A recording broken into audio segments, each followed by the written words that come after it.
কে আপন কে পর মইরা তো দেখেন একবার। কবরে নিয়ে যাওয়ার মানুষগুলা একটাও দুশমন ছিল না, সবগুলা আপন মানুষটাই নিয়ে যাচ্ছে কবরে।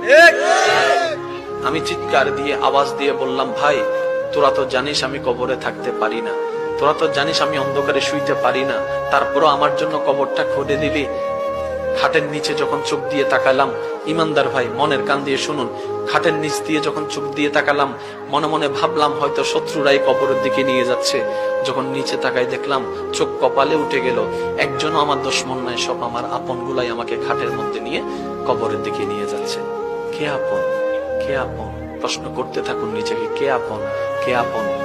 উত্তর আপনি পাবেন না, উত্তর আপনি পাবেন না। এবার কবরের মধ্যে চলে গেল। গভীর মনোযোগ। প্রস্তুত আছেন তো?